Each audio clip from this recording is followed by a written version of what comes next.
So this lady is helping us find our bus to Shaolin. Quite insistently, I might add. So we've ended up paying more than we should again. So we're paying 25 yuan each for our bus instead of 20. But you know, the extra 5 yuan, it's going to help us make sure we get on the right bus, so maybe it's worth it.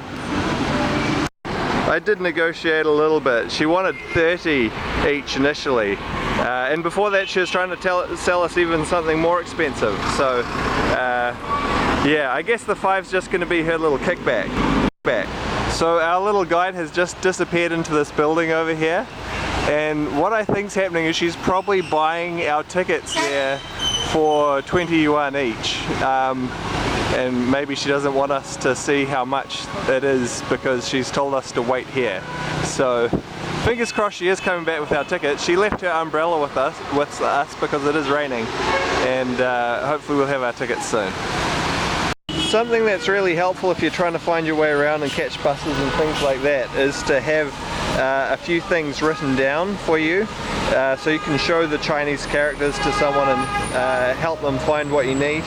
So this is a little sketch and some instructions that one of the staff members at the hostel wrote down for me. So we probably could have found our coach to Shaolin by ourselves, but you know, it doesn't hurt to pay a little bit extra sometimes, and you know, the locals are just trying to make a living as well. So this is our coach to Shaolin. We're the first ones on. No one else on it yet. Hopefully that doesn't mean we're going to have to wait for too long before it leaves. You can see the seats are a bit more comfortable and padded, but they are very, very small. So you can see not a lot of leg room there. We're going to be on this bus for about an hour and a half probably. There's a little TV up there. Last time I caught one of these, they had some Chinese period drama kung fu thing going on, in Chinese of course, but that might help to keep us entertained on our way there.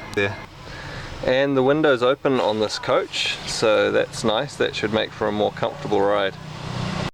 So this is quite unusual. We're off on our way on the bus, and we don't actually have that many people on it.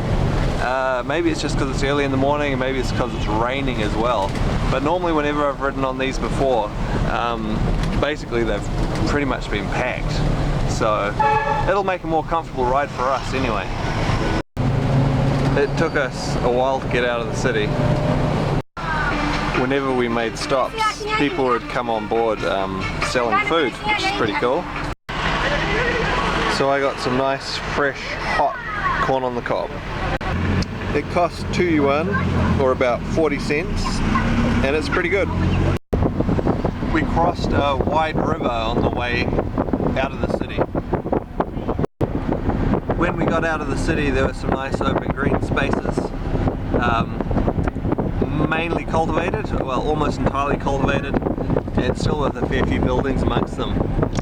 But nice to be out amongst plants instead of just buildings all the time. There are quite a few toll gates on the highways in China. Maybe you can see in the distance there's some high rises out here in the middle of a field, just rising up out of the mist / smog.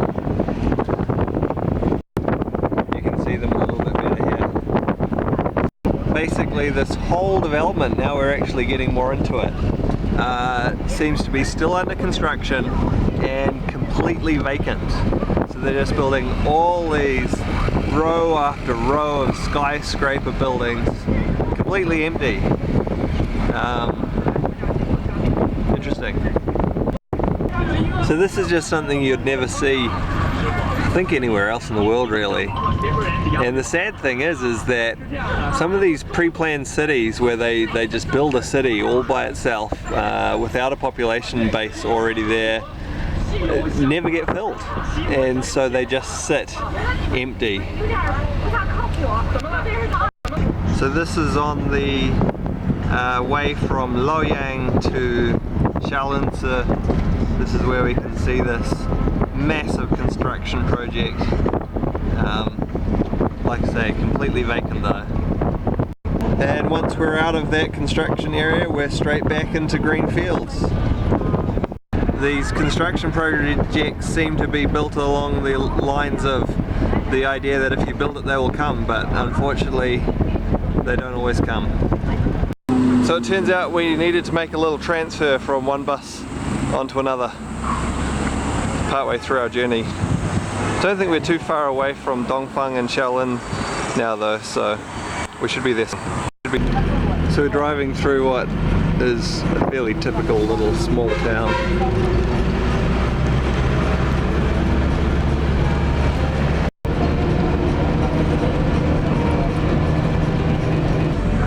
Our bus is heading up a windy road up a hill now, so I think we are getting close to the final part of our bus ride from Luoyang to the Shaolin temple. So we arrived at Shaolin and we're now walking down the hill a little bit to the main entrance, and we can see a big statue of a Buddhist monk, and that lets us know where we need to go through the entrance and get our tickets.